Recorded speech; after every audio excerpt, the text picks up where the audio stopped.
And welcome everyone. Thank you for coming to this very special talk by Jun Yang, our guest speaker for the Dreaming How Society and the World Could Be. The talk is part of the DayTag special talk series this year. So on behalf of the Jim Thompson Art Center, we are delighted to have Jun Yang here all the way from Vienna. Thank you for flying here to give us a talk. Before we start, I'd like to briefly introduce Jun Yang. So Jun Yang is an artist based in Vienna, Taipei, and Yokohama. His previous exhibitions include the Biennial of Sydney 2018, the Guangzhou Biennale 2018 and 2012, the Taipei Biennial 2008, the Liverpool Biennial 2006, the 51st Venice Biennale 2005, and the Manifesta 4 in 2002.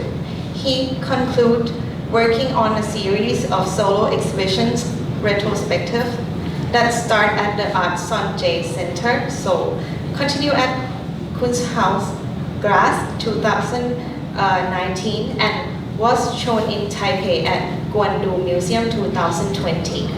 TKG Plus Project 2020-2021 and Mocha Taipei 2021 as one exhibition at 3 venues in one city. Jun Yang decided thereafter to take time off from making exhibitions with his interest in institution. So he joined the board of the Vienna Succession in 2021. He sees his latest project, designing the Koning bookshop at Bantexpun Hall, Bonn, and creating the kitchen dining room for the Oscar Ashlammer House as part of his interest in art institution structures. He is currently designing and renovating the Cockatoo Canteen at the Jim Thompson Art Center, where you guys are sitting here. So the talk will be conducted in English and divided into 2 parts. First, a presentation by Jun Yang, followed by a conversation with Ritya Gavigong, the director of the Jim Thompson Art Center, with a Q&A session at the end.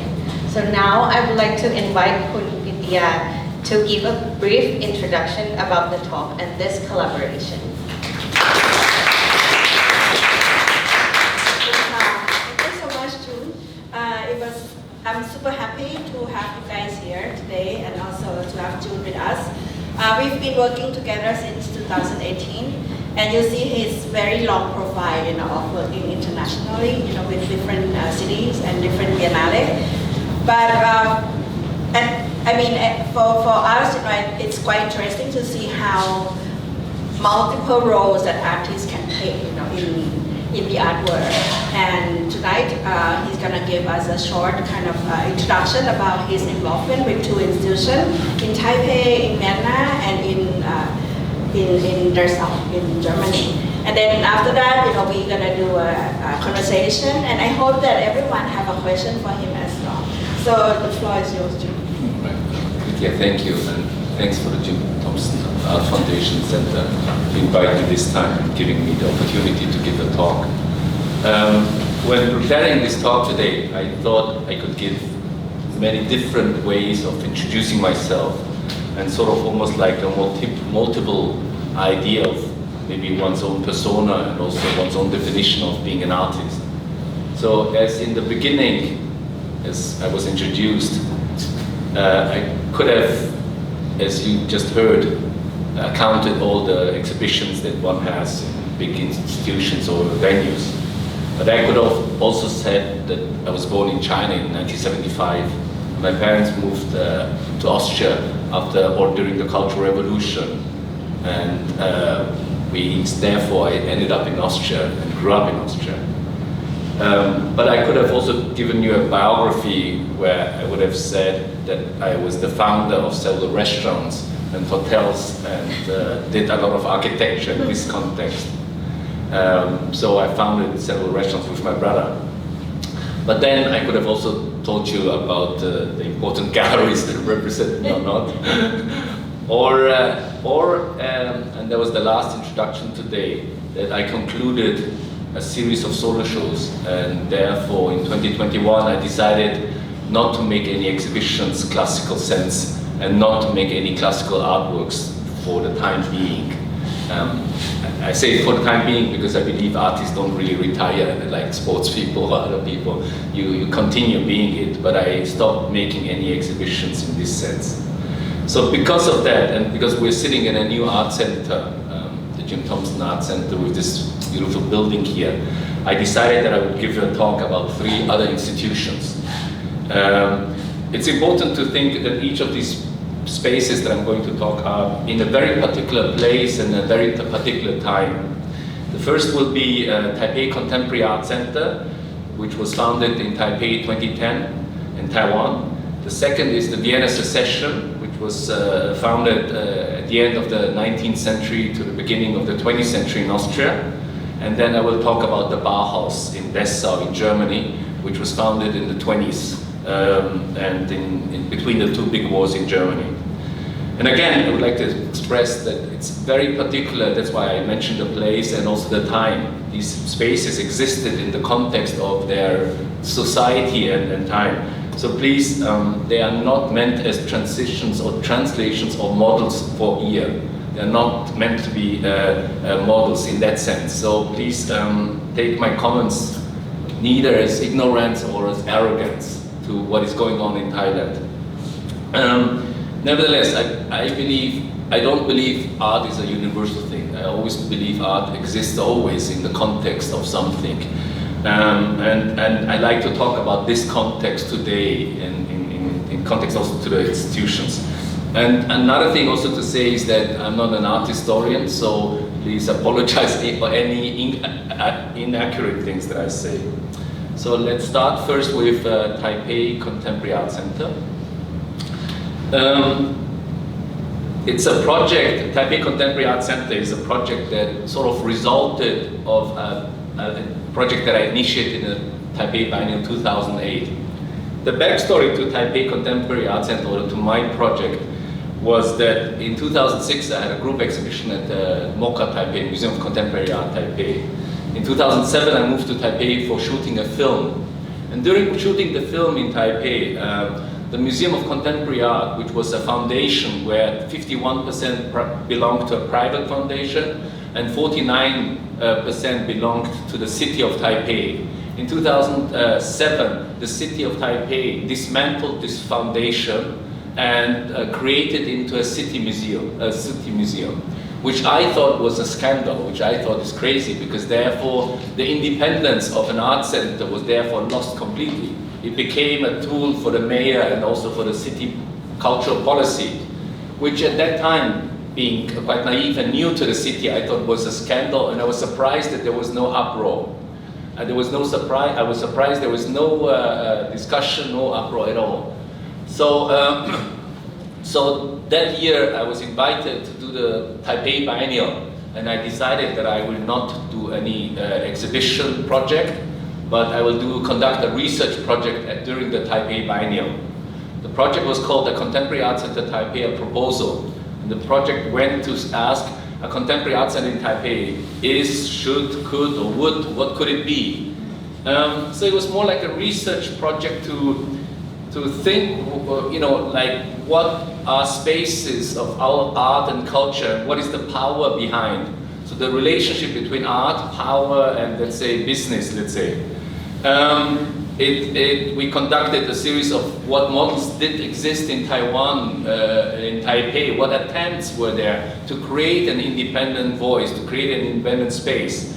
But then also we researched what are the spaces existing, with what interest does one open an art center? Is it a foundation behind? Is it a private foundation? Is it a governmental city official foundation? Is it a private company like gallery? Is it a museum by the Ministry of Culture or the Ministry of Education, etc.? And I think each of them has their own interest, of course. And looking at this, it sounds and it looks like art is very useful to any of these mechanisms. But I thought at that time, it had very little to do with contemporary art. So we started to do research and to question that. So how did it look like in the Biennial? We created first an office. This was the building outside, so it was important to create something physical, architectural, that this question of what an art center could be is not hiding. It's not a private conversation, but there's a physical experience there that you cannot avoid in the city. So we created this pavilion and made a lot of talks, invited artists, etc., and conducted research. So this was the first moment, or the first aspect of the visibility, the existence of something. The second thing was that I wanted to create a conference. I thought if I could get art, contemporary art in any city seems to have almost the weakest lobby, because we're all made out of individuals and we hardly can agree on things. In Taiwan, for instance, the film industry or the dance industry has a very strong lobby. In Austria, the music industry has a strong lobby, classical music, etc. And so contemporary art seems always be left outside. And when culture policy are made, art and contemporary art are almost the last one topic to be considered. Even in Austria, for such a country with such a history, we do not have a Ministry of Culture. It's a secretary under the chancellor, which is a scandal anyway. So I wanted to do a conference where the contemporary art would gather in Taiwan, all the active critiques, all the active scholars, etc. But then when I realized, or when I was planning the conference we planned it almost half a year, when we started planning this conference, I realized in many conferences in any city, half of the people won't attend because they know exactly what this professor will say, they know what this artist will say, and they you know what their attitude is. So I thought there was no point to create a conference like this. So I decided that I had to kidnap them somehow. So I rented a beach hotel. It's a beautiful hotel there. We rented 20-something rooms, and I started to convince everyone that they would have to join me for a holiday for one weekend. So it was a weekend gathering from Friday to Sunday. I gathered 47 of the most active Taiwanese contemporary artists, curators, scholars, etc. Nobody from the commercial field, nobody from the governmental official field. And this is with Wang Jianhong or Wang Junjie or Chen Jiren, etc. Everybody, and after, like the artist Chen Jiren, he said to me that he's afraid if he goes there that he will start a fight. So he insisted that he comes with his brother, his wife, and his children to the beach resort, so he wouldn't start a fight there. We organized buses, trains to come to Taipei, and the idea was that it's on the beach side, so it won't be in the capital, because everybody from the south would critique the capital is the center anyway. Why would we have to go to the center, etc. So for 3 days we started discussing, and it became apparent that how could we create an independent voice in the city, in a country, in a place, etc. Maybe one important thing was also to mention again, it was never intended as a colonial project. It wasn't intended as as somebody from outside coming knowing what to do, but trying to do a conversation with the given situation, with the existing situation. The third thing of this project, so this was the second part. The third part was that I convinced the art magazine that I would take over their art magazine, at least for one issue. I became the editor of Artcore magazine for the 200th anniversary issue. And this issue was dedicated to the question of what an independent situation, space or context could be in Taipei. One of the things that within all these three aspects was, to me, the most important thing was that they were all in public. In contemporary art, we have a lot of discussions in a private situation, at openings, at parties, etc. But, and I think this is an important thing, especially in Taiwan, in a democratic sort of country, to have a public discussion on what culture policy or any policies would be or could be or should be. So to have a public meeting with 47 cultural players, or to publish a magazine addressing this question, was to go out into the public and have a debate on that. So after the project concluded, and after the Biennale, I was approached by all these people to say, what if we maybe really create an art center? Would there be a possibility to create an alliance, an art center? So again, we got together and created Taipei Contemporary Art Center. The structure behind was an association to create like a democratic structure, an association, a representation, etc. Something maybe about the name. Why does it sound so official? Our idea behind it, to make it sound so official, is to claim a city. You know, the question is always like, the idea, Taipei, who owns Taipei in this sense? Is it only the mayor's office or the government, the city, etc.? Or is the community within a city also in a position to claim the city? So therefore, the idea was always that Taipei Contemporary Art Center should be as official as possible. So this was Taipei Contemporary Art Center. We started negotiating with a real estate company, and we convinced them to give us 2 buildings here. These 2 buildings was the first Taipei Contemporary Art Center. It was around 800 square meter, and then we started to run it for like 10 years. Again, within the space, I would like maybe to mention a bit about the architecture. This was the plan for the architecture, not unsimilar to what we have here. I worked on the architecture and also on the logo and the name of Taipei Contemporary Art Center, and it's something maybe within exhibition or art centers we tend to focus, and it's something we discussed today earlier. We tend to focus on the spectacle, which is the exhibition. We tend to focus because this is the moment you can wear beautiful clothes, this is the moment on Friday evening or Thursday evening to have a social event. And we tend to think of museums and art centers only in context of exhibition, which is a strange thing, because in the end what you have is exhibition is the last final result. You start to do research, you work on a production, you work on a programming, and you have discussions, you have etc. And then the final outcome of all these chains of productions is in fact exhibition. But of course, in our today's world, the notion of exhibition is the sexiest thing, is the thing that is Instagram likable, etc. So the exhibition, we overstress it, and that's why also I decided not to do any exhibitions in this for the coming period. We try to reflect that in the architecture of the exhibition, of the art center. So we have downstairs the office, so people could walk through, pass by and see people really working. You could see the architects, the artists, the curators. And then the second space was the screening presentation room, and quite similar to, let's say, something like this here, where we thought the most important thing was to create a space of debate, a platform of discussion.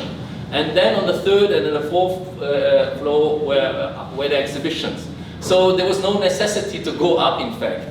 And also within a space like this that we founded, we didn't have so much budget. And the most expensive thing in any space are exhibitions. They're the most wasteful things. You build something for 3 months, you ship things around the world, etc. And then basically it gets destroyed.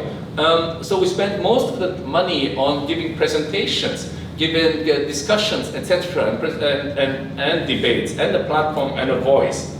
So this was Taipei Contemporary Art Center. Maybe one thing to the logo. The logo was a megaphone, again also to represent something like that contemporary art needs a voice, and it needed to be heard, and it needed to be screamed out loud in this context. Another thing was that I mentioned that Taipei Art Center existed for 10 years, 2010 to 2020. Because of contracts, money, etc., the art center moved 3 times. It moved to 3 different locations, and each location was around 3 years.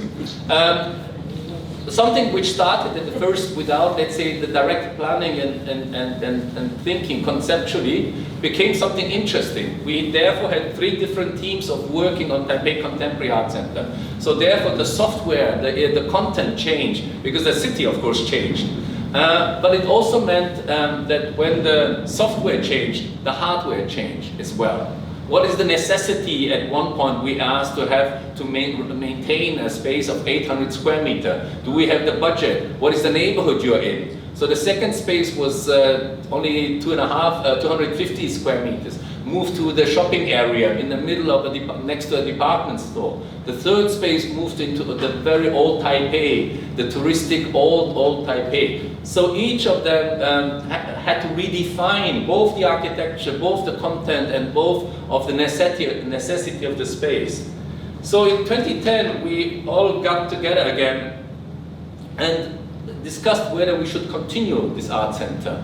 But then 2010, in these 10 years, what happened? The museum started to pick up the idea of debates and presentation. Every museum was doing it already, and they had, of course, a bigger budget. Our members, the founding members, now became the directors of all these museums. Taipei Fine Art Museum is Guangzhou is Wang Jianhong. Amy is opening her own space. All the professors are all the founding. So what was the necessity for this group still to create an art center?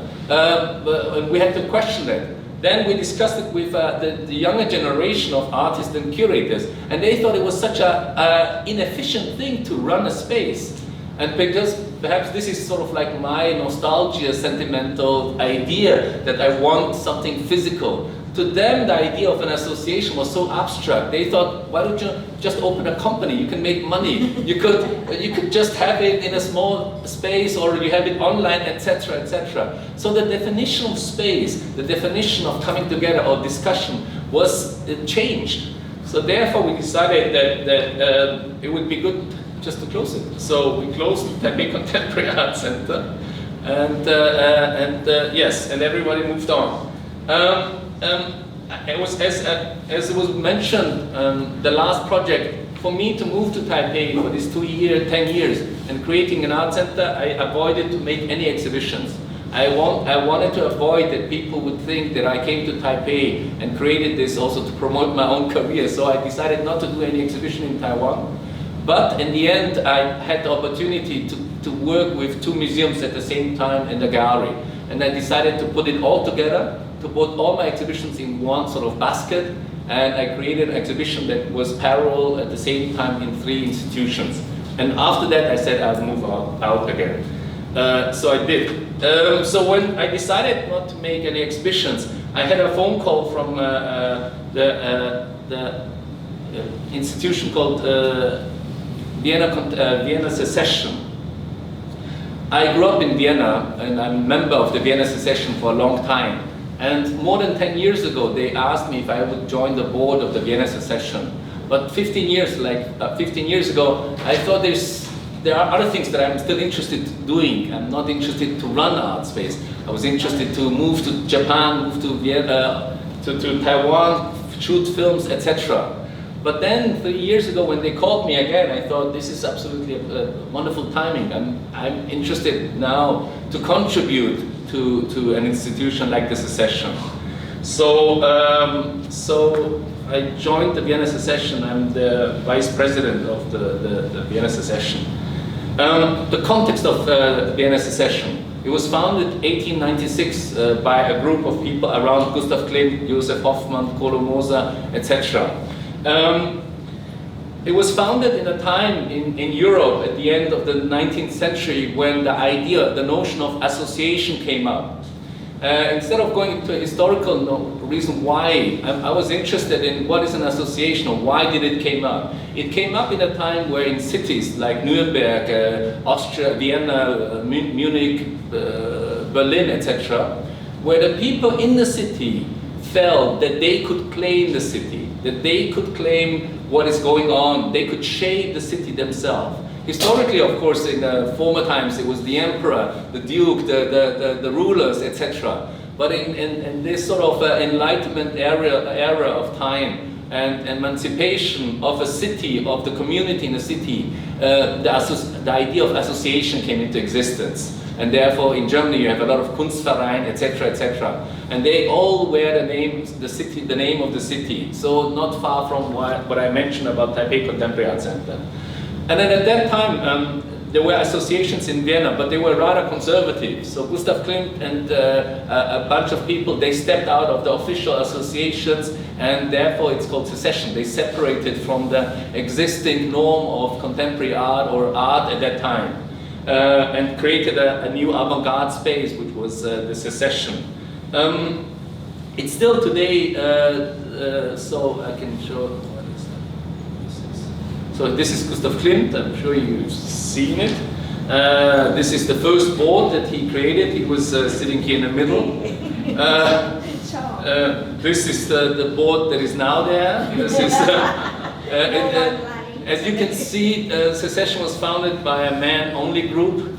It was the first female member was found admitted after the Second World War in the 50s. So as you can see, it's a much diverse team of a board today.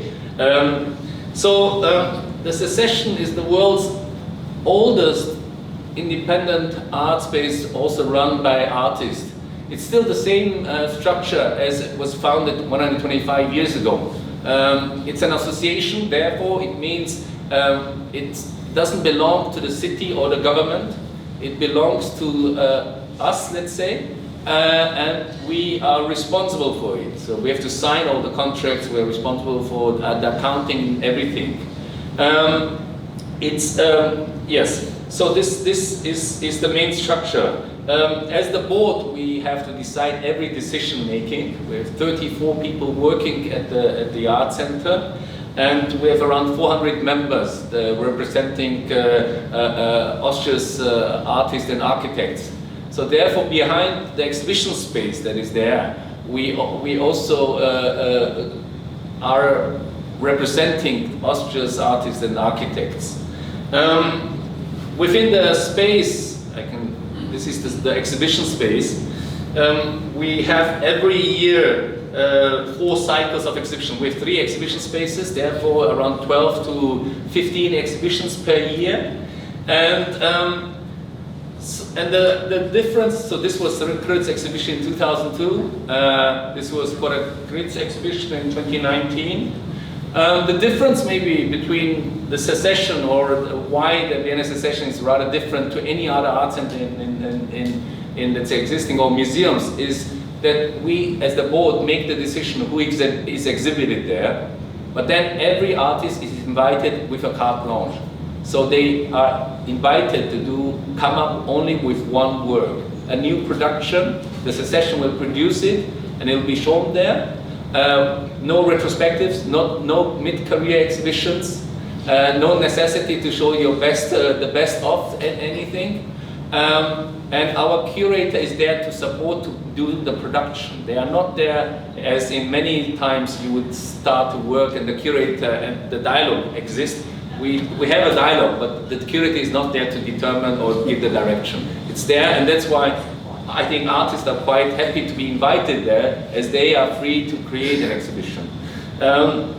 This is maybe, and therefore, with any museum, of course, the director or the curatorial team, they have a direction this year to go into this direction. They have an agenda, etc. The Secession, therefore, does not have a clear. It's an artist exhibition space, and this is, I think, one of the more sort of different things.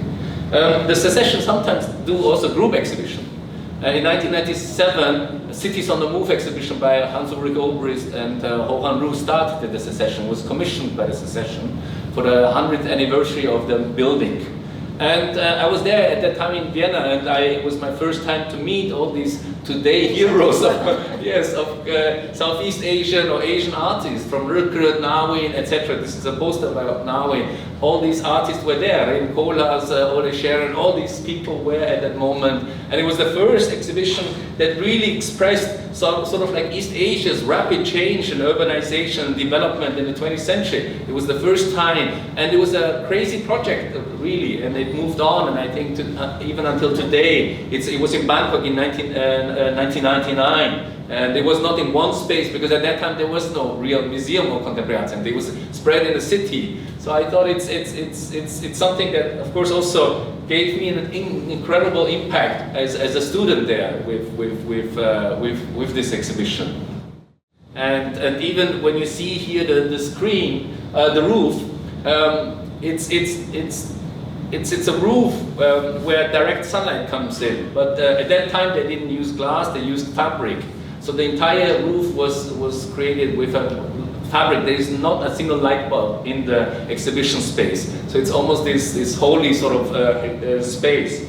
And since I'm talking about maybe the space itself, so inside and the back is an industrial structure. It's an industrial, it looks almost like a glass house at the back. But the front looks, of course, almost like a temple. It was created almost thinking of an art temple. Art should enlighten you. And they have almost like a Greek or like a Egyptian sort of temple, and even the idea to walk up the stairs to be lighted up there in this sense, which we maybe today would not create in this same way. Something to mention. Joseph Olbrich, he created this building. He was a student of Otto Wagner. And thank you. And but the interesting thing was all the other artists were invited to contribute. So Gustav Klimt's brother, he created the door. Kolo-Moser did a mural. Joseph Hoffmann created the office, etc. Klimt created all parts. So I thought it was interesting that even though there is this one structure of defining architecture, but all the artists contributed. And this is something also that happened later at the Bauhaus, which is again also interesting and a nice idea of a parallel. To talk about maybe the funding, as I can speak about all these things. I mentioned that we are an independent space for more than 100 years. Where does the funding come from? We have 1/3 official public funding, which is half shared by the government and Ministry of Culture and the city of Vienna. So half and half, 1/3 is this public money, but even though this is public money that goes in, they have absolutely no voice to insist on any changes of the secession. The building was at that time built with generous donations by very wealthy people, especially the family of Wittgenstein. So it's to express that is also to express the combination of what is the position of public. The city of Vienna donated the ground. The wealthy family donated the building, and the artist worked on it, which I think is an interesting, again, constellation. Again, we are also in a foundation here. This is a private foundation after this. So this is 1/3. 1/3 we have through donors that we have now. We have the biggest bank in Austria, collective families, etc. 1/3, and 1/3 is through ticket sales. And the ticket sales is interesting because we are very thankful to Gustav Klimt. He created one of his masterpieces, a mural in the secession. So people love to come. We have every year 100,000 people coming to see the building because it's such an iconic building, and to see Gustav Klimt. And then when they go downstairs, he's in the cellar to see this beautiful room there by Klimt. They are a little bit disappointed to go upstairs and then to see Rückgrat or Jun or they're very disappointed, and they always ask like, "Oh my God, what is this?" But I thought it's an interesting way. If you create such an iconic architecture, it's almost like the Bilbao effect. You have all these tourists coming, but you can divert them by having. They bought the ticket already, and now they have to look at contemporary art, which is I think, very good way to have people coming and to see contemporary art. But then they ask us always like, "Oh, why don't you show Gustav Klimt upstairs? Why don't you show something like this?" And we say, well, it was founded in the foundations of this space. It was founded as a contemporary art center. And at that time, maybe.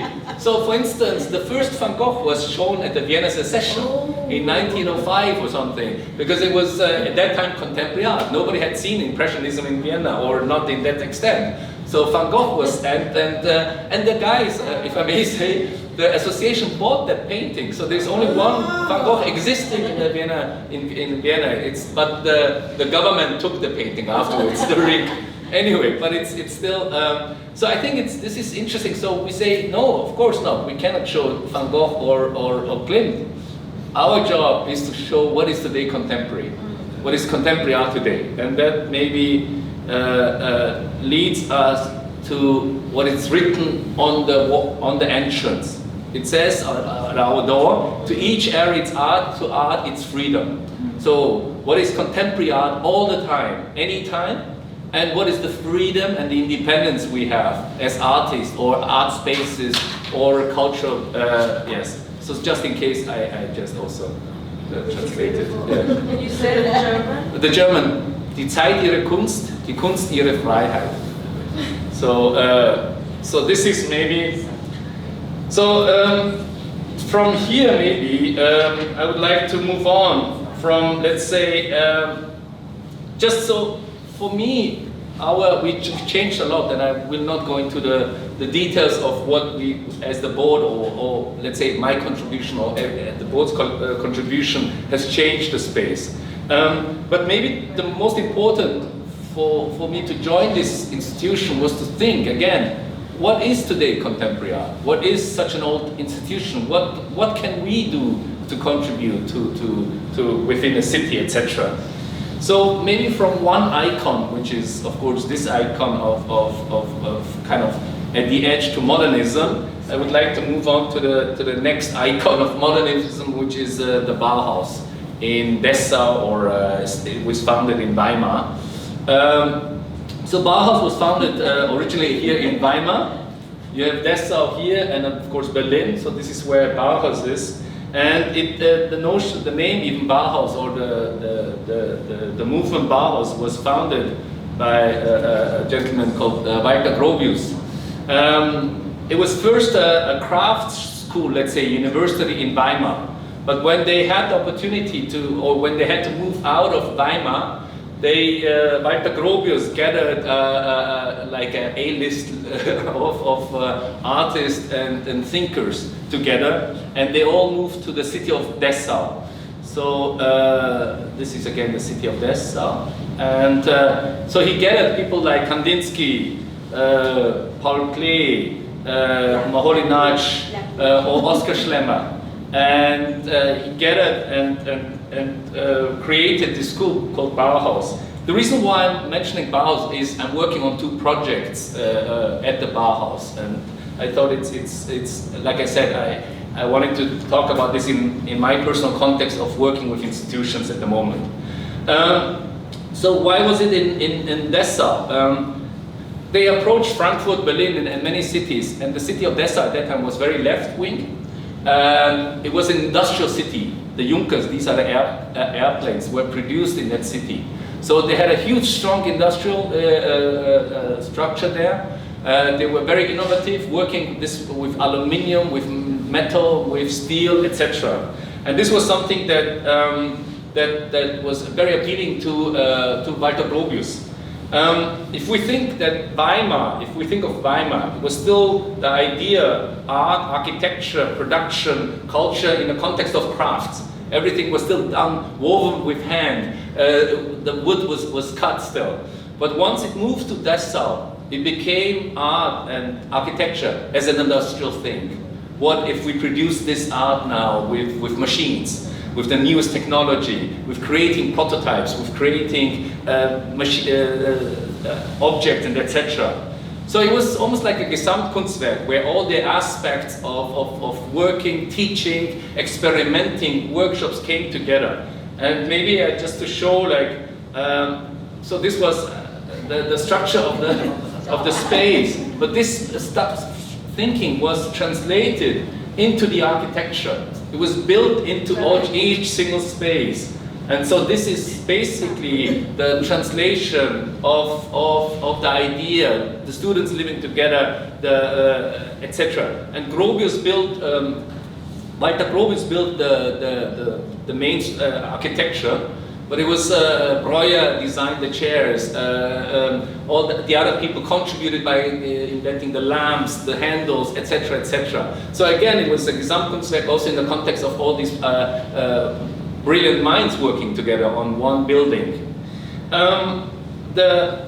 Yes. So at the same time, of course, it was also each of these projects were also kind of utopian ideas of creating a new society, as much as in the secession, or creating a new voice, or creating a new sort of like a dream, like the title of today's talk, to create something in this context. So you can see that these windows, they used all these industrial method of productions and again, I will not go into the details. But Gropius also had the idea that all these masters would live together. So he built 5 houses, where all these masters would live together. So Kandinsky was the neighbor of Klee. Macholinaj was living, I think, with Feininger, etc. And Oskar Schlemmer was living next to Muche. And they all had to move there with their families, etc. And Gropius built these buildings, and they had to stick together, had breakfast every day. The students lived in a next door building, etc. So these are just all right. Okay. So these are the master houses, but of course these master houses, this is how they look inside. These master houses, of course, were the interior, many of them or all of them were destroyed during the Second World War. And we are in Dessau, which is the former East German part of Germany. So these houses were very neglected, and only in 2006 they started to make a huge renovation, and they became redefined. But of course the interior are empty. So last year the new director of the Bauhaus, Barbara Steiner, she had an idea. She wanted to open these buildings again. One is a museum, one you can visit by tours, etc. But one house, which is the Schlemmer house and the Muche house, this double house, was assigned, and that's her idea, for researchers, for artists to stay there on invitation. But there was no interior, or they had a very random interior. So within the idea of Bauhaus, they invited several artists to rethink what an interior for Oskar Schlemmer or for Muche could be. In the end, I created the kitchen, the storage, and the dining room for Oskar Schlemmer, and I have the honor to live in the ghost of Schlemmer. You have a key. Yes, I had the key for this building. So within Oskar Schlemmer, this is Oskar Schlemmer, and I assume this most famous is the Triadische Ballet, and he was there. He was the teacher for dance and theater at the Bauhaus. And again, here you can see he experimented again with all these materials.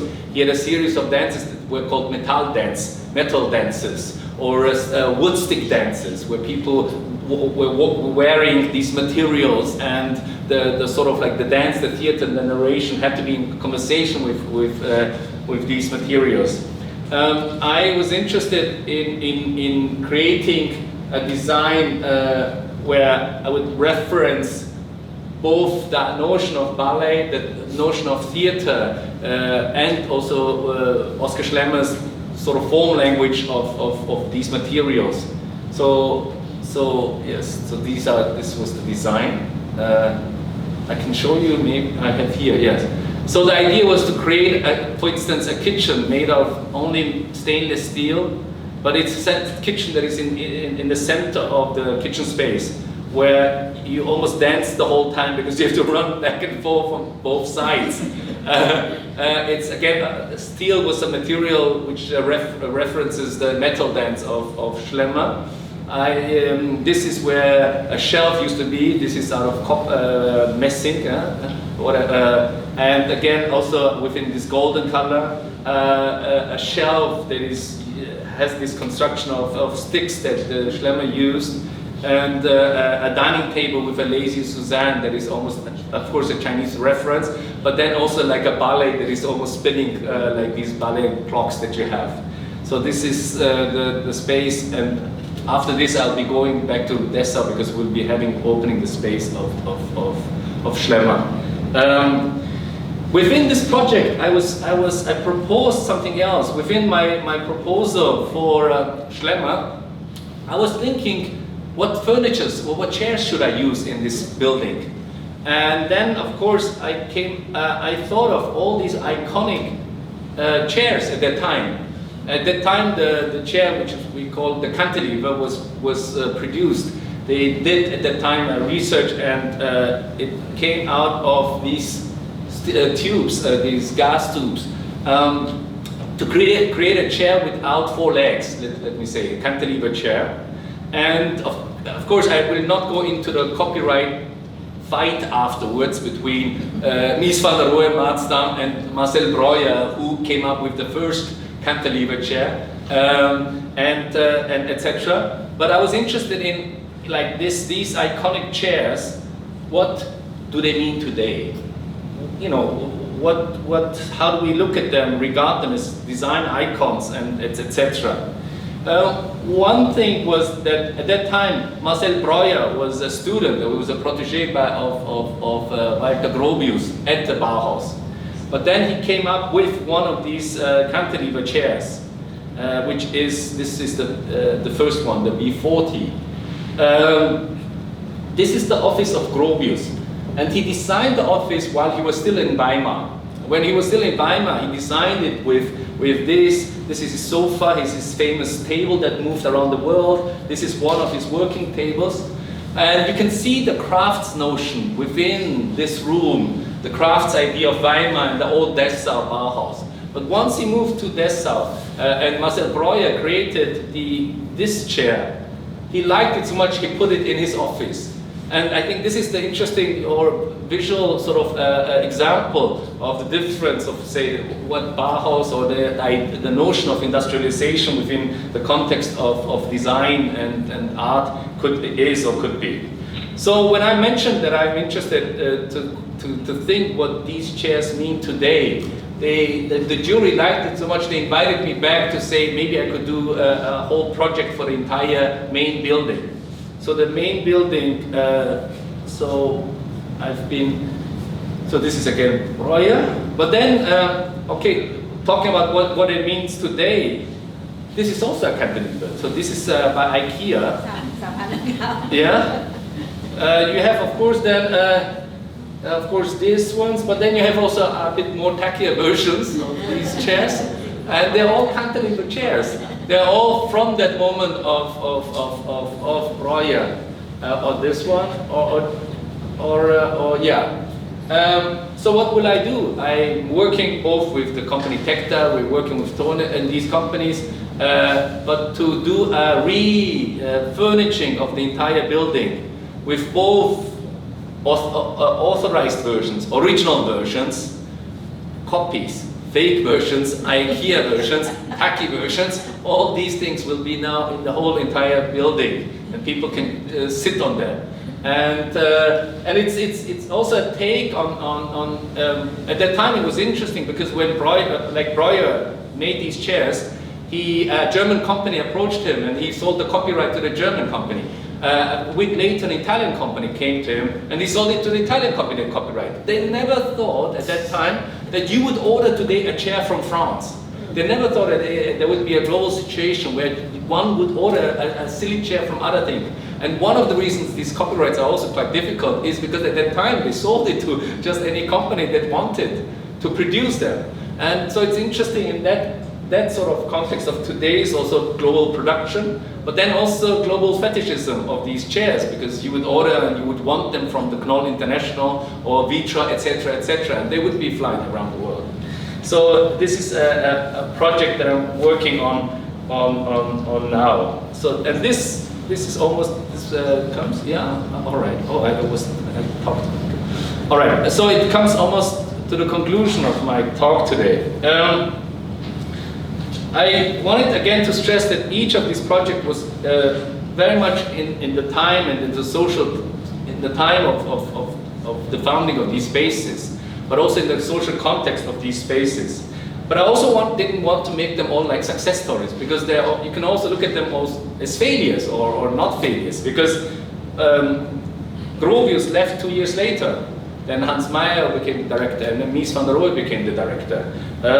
Klimt got into a fight again, and then he left the session again.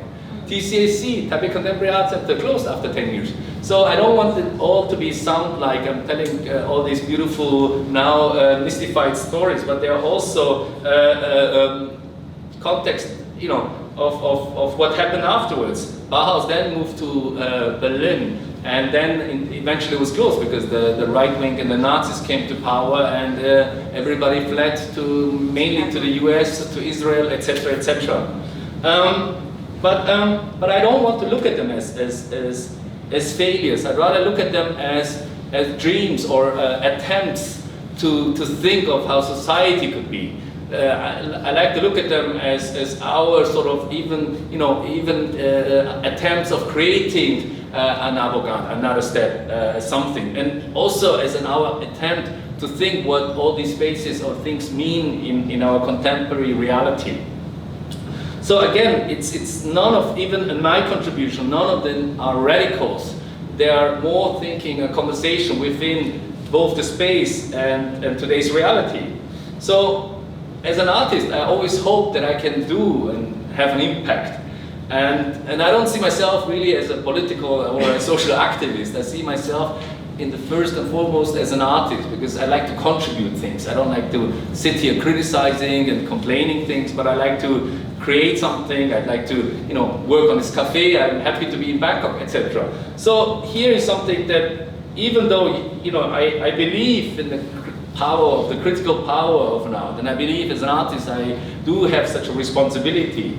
And even if this sort of belief that we have as artists or architects or people in the culture field, even if this belief is sort of utopian, I'm happy enough to keep on believing that. And even if it's naive, even there is so many, let's say, obstacles, but I'd rather keep sort of this sort of inspiration and aspiration. So, and that leads me therefore to the last slide. So I believe as an artist, we can be, and this is a text by Barbara Steiner in the book of my monograph, that we as artists can be or are enablers, stimulators, activators, facilitators, instigators, inspirers of social processes. Thank you.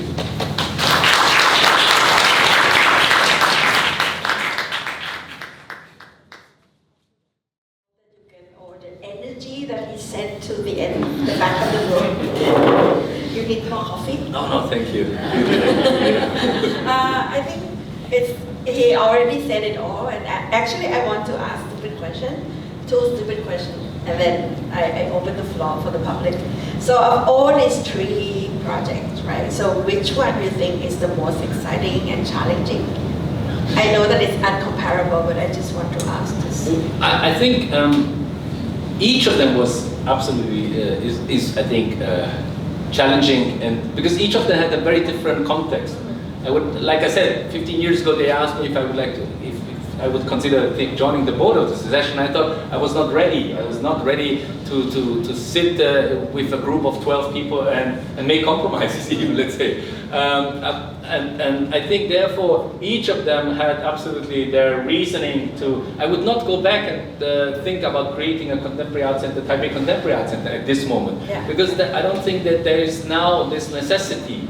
Or from my point, if a group of younger or other artists do have the necessity, I'm more than happy to do anything or support in this situation. So 2010 was absolutely, it was the reason why I moved to Taipei, and I lived there, and I still go back to Taipei. The secession, I think I think it was overdue for the secession to have a new board, a new sort of spirit, a new generation change in opening the secession. We created different sort of series of programming. There is another big group show coming up, curated by Korean curator Kim Sun-jung, who you are very familiar with.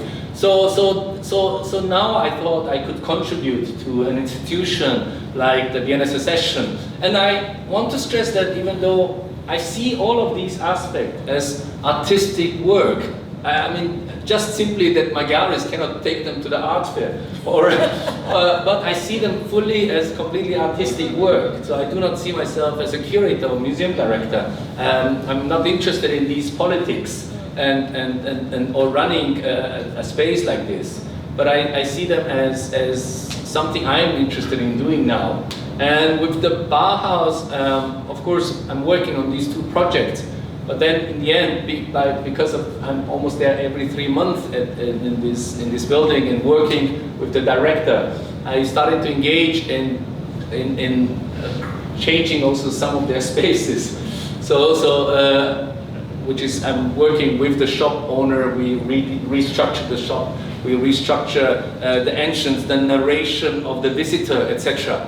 Which are not something that is an artwork in my biography, but I'm absolutely grateful for these conversations and the chance to really to be able to be given the chance to really work with these sources and material. Yes.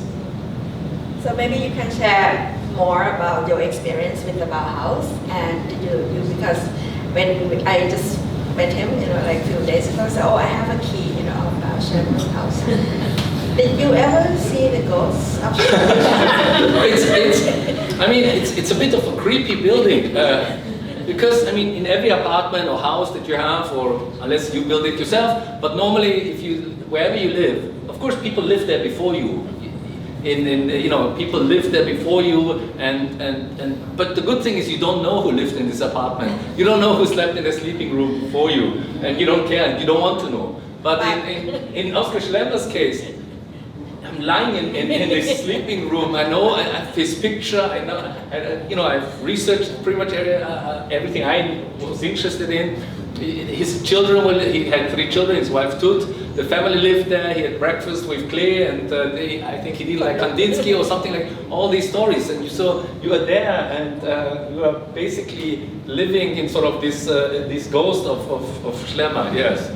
No, but you told us that the curators, Barbara, she invited many artists, right? Yes. To work in one house. Maybe you can elaborate on that, because you are assigned to do kitchen, right? Right. So I'm sorry, I don't have the list of artists. So then the idea was that one artist creates the living room, another artist creates the studio, another artist creates the bedroom.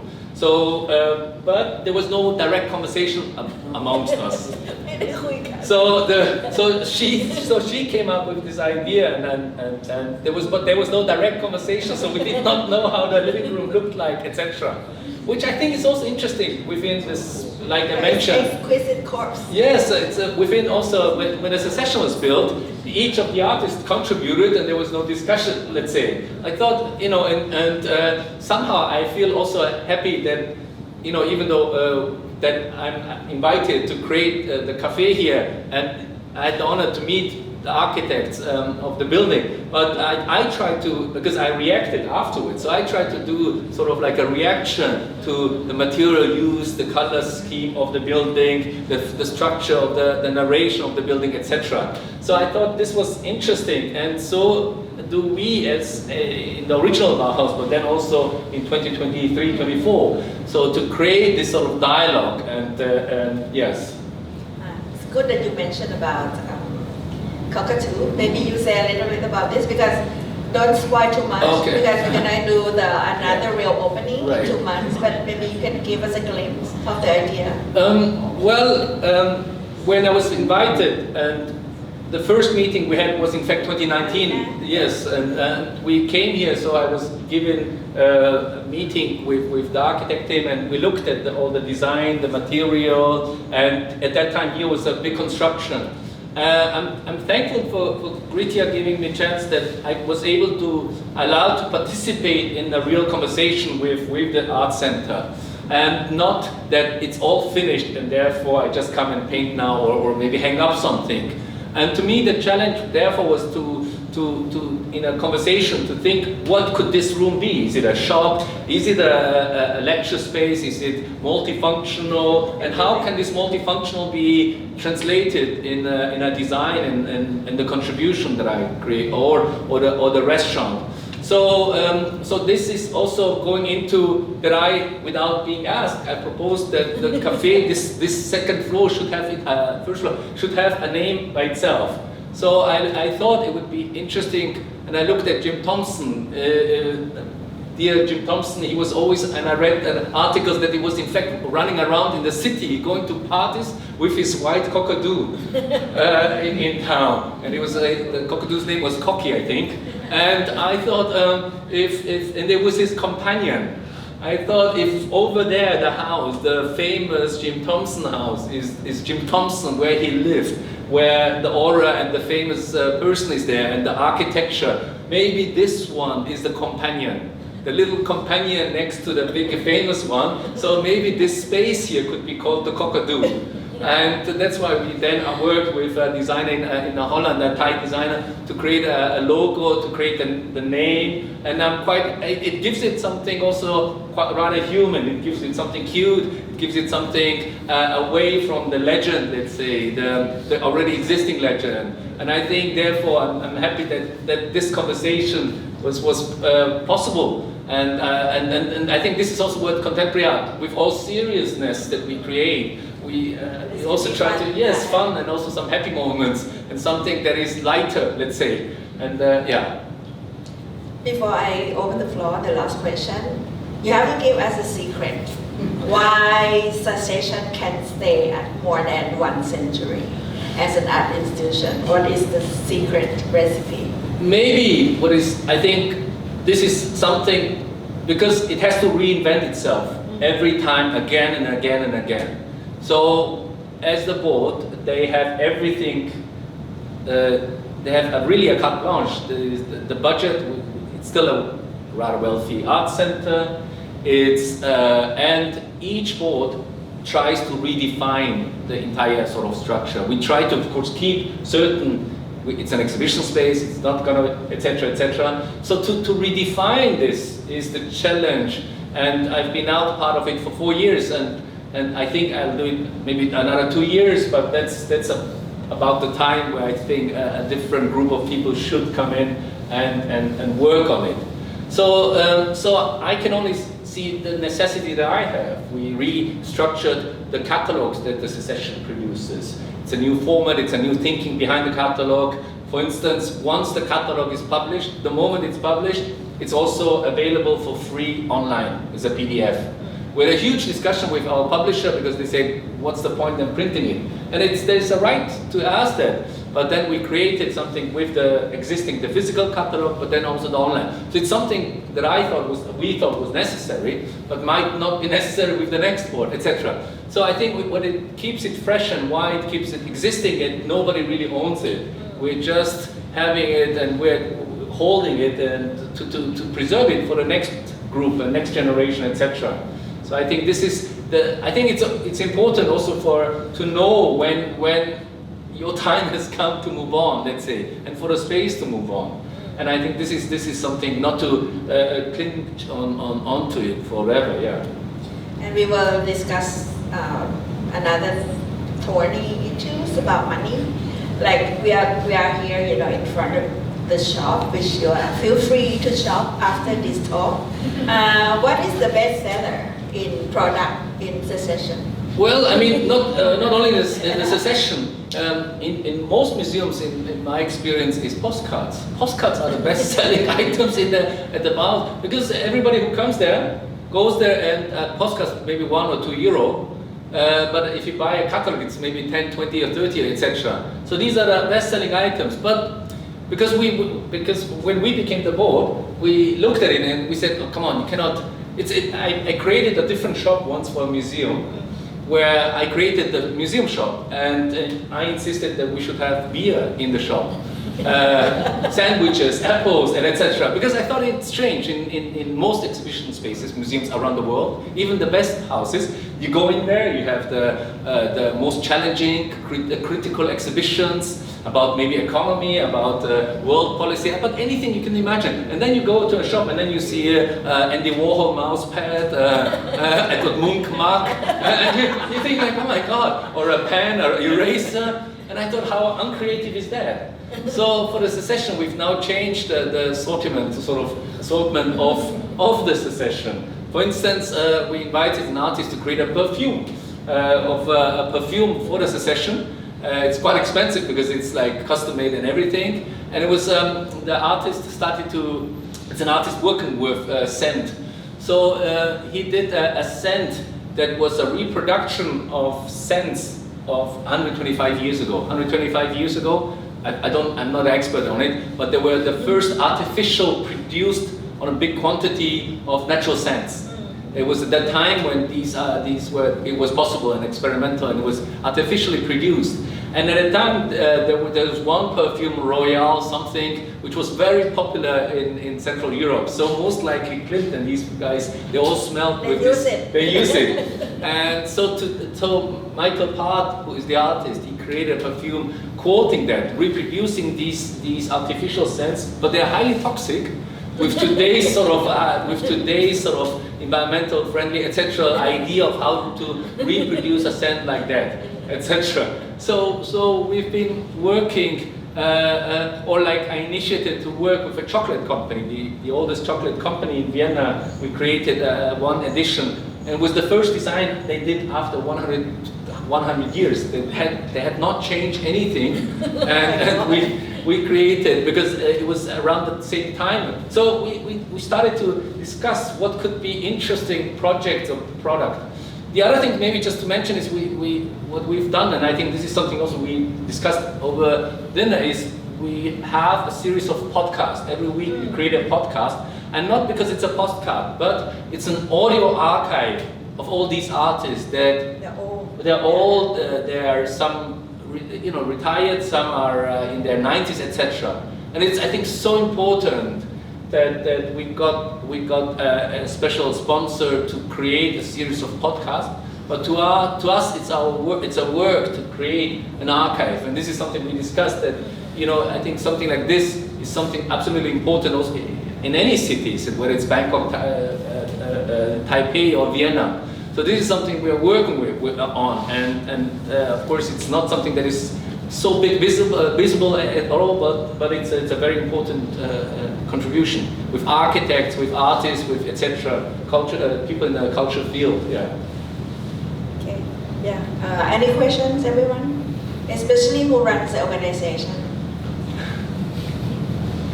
or architect, or artist?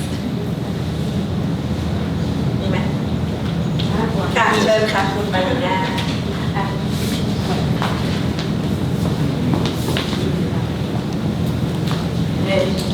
So first of all, thank you so much for a really fun talk. And if I knew it would be that much architecture, I probably would have brought the whole office, not just the three of us. And I really love the way you really look at the context and all your critical thinking, and very thoughtful, also kind of, I would say, touchy-feely, like human scale stuff, which a lot of time in architecture, it gets, it's the last thing to do, the budget is gone, and it doesn't get done, So it's really important, I think, to have these things, because that's, in the end, that's how the user is going to interact with the space. I mean, the big space is important, but also the small details, right? And then the thoughtfulness of, I remember your previous proposal, so can I refer back to that? I mean, I haven't seen it in 5 years, so I might be wrong. But I think you had like, in the terrace space, you had some sort of like a mobile unit. Right. For Yes. Are you still considering something? Well, it depends on that. Because I think that would be so useful to bring to the different levels. Yes, because yes. I think this building is conceived as a lot of. You can see a lot of people like, oh my God, you have so much non-functional. Right. Circulation space, but it's not really circulation space because they're big spaces, and each space can be activated with different things straight from the entrance all the way to all the different areas. So having some sort of mobile unit like that, I mean, I'm still dreaming of the mobile unit, by the way. So I mean, Yes. Good lobby. So not in the plans right now? Not in the plans right now, yes. Right. I'm just adding more work Yes. for you. Anybody else? Questions?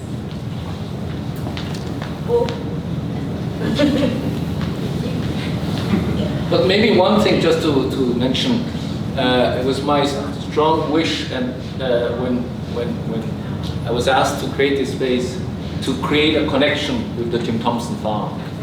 So we're using material from the farm, and I think it's absolute. This is something, again, also, I thought, without having at the very beginning any plans, I thought it's also such a big entity of the foundation that I thought to create a visibility here in this space, both through the projects, products, but also within the materials, the textiles, etc., which we will have featured here, that to create a connection to the James Thompson farm over there. And I think this was also one, to me, a conceptual thinking with reasoning. Yes.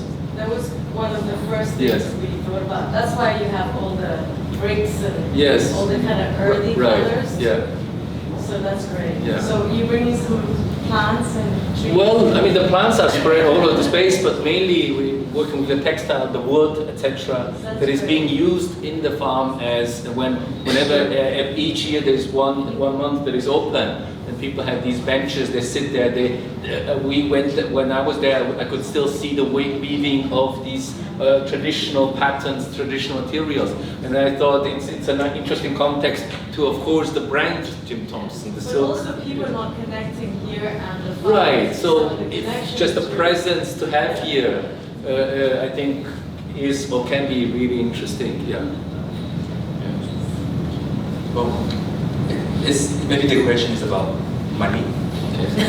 Because at the end, I think you mentioned something about it's very difficult to link mass people, the tourists, with contemporary art, and that happens everywhere, I guess, even in Europe and so on. And definitely much more gap in, let's say, Bangkok. So at the end, it comes to the point of how do you convince to have money to invest in this, cutting edge contemporary art approach that you're trying to keep continuing it for the good of the society and so on. How do you deal with this? I mean, historically, of course, when I mentioned the notion of association, it was around the time when within big cities like Nuremberg was, I think, the first association created, Vienna, Munich, etc., Berlin, etc., where the industrial people who were not necessarily from aristocratic families or owned land, let's say, but became wealthy and felt the need also to contribute to society or to the city, etc. Of course, I express it now in a very beautiful sense, but anyway, I think so. I would like, when I talk to let's say collectors, I would like to remind them that there is in the back, historically even, such a sort of, I mean, that's why there are today foundations. This is one thing I think, and I do think there is an extra benefit for any business. I mean, if we look at the idea of creative industry, it's basically using contemporary art or art in terms of production. Any shop, any window of Louis Vuitton or any brand or Balenciaga or whatever, they look like installations of pop art or of Luxus. They use the language of contemporary art, basically. The idea of limiting it, the idea of putting a shoe on a pedestal. It's not that a shoe should be in a box or sold on the floor, but why do you put it on a pedestal? The same pedestal that is used in a museum where the statue is put on. So these are languages that we use in our daily vocabulary, but they are connected to contemporary or cultural production, let's say. This is one thing, I think, within private sector. The other thing also we discussed today in the afternoon was that, of course, I think therefore it's important to create a voice, to create a lobby, to therefore push a city, a government, etc., to push tax money to be also reinvested in culture, Vienna is a good example for it. There is, I mean, Austria is also a good example, Vienna is a good example for it. There's hardly any industry in Vienna or Austria. The country will not move on there will be no chip production in Vienna, there will be no heavy industry again in Vienna, but the city relies mainly on tourism. And what is tourism? And if the city does not invest in culture or culture money, there will be no tourists, and this country will not have a future. Sorry to say, but and I think this is absolutely the identity of a country is connected to culture. And we have the representative of Taiwan sitting here. I would say whatever happens in a political situation in the future, Taiwan's identity will be only existing or will exist through its culture. So I think it's therefore so foremost important that Taiwan invest even more money in culture, because this is what will remain of the identity of Taiwan or Taipei, of Taiwanese, etc. So I think this is something, and therefore what we do as an association of the Vienna Secession, also to meet up with the minister, we meet up with the city, with the mayor, with etc., with the foreign minister, to say that they have to invest in contemporary art. It will be fatal to them, for them. This building, the Secession, is on the coin of Austria, the 50-cent coin. It's on every advertising of Vienna tourism. You cannot yes, stop. so they cannot stop in this sense. And I think this is something that we need to also push both the private sector, but then also the officials, yes. Yeah, it's a pain to talk to the government.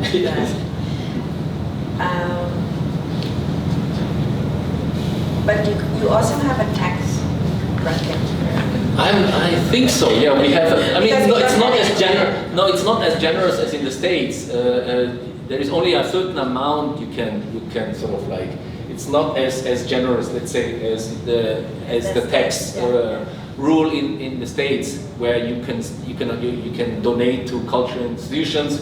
But because of that, we created sort of association in the U.S. The Secession is Really? association in the U.S. just so that people in U.S. can contribute to the Secession. In New York or in Washington? I think it's based in New York. It's just like a paper association. Yes. We should do that. Yes.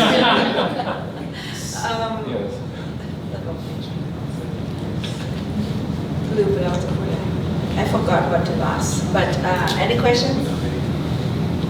We have some time. Ajahn Rao, any questions?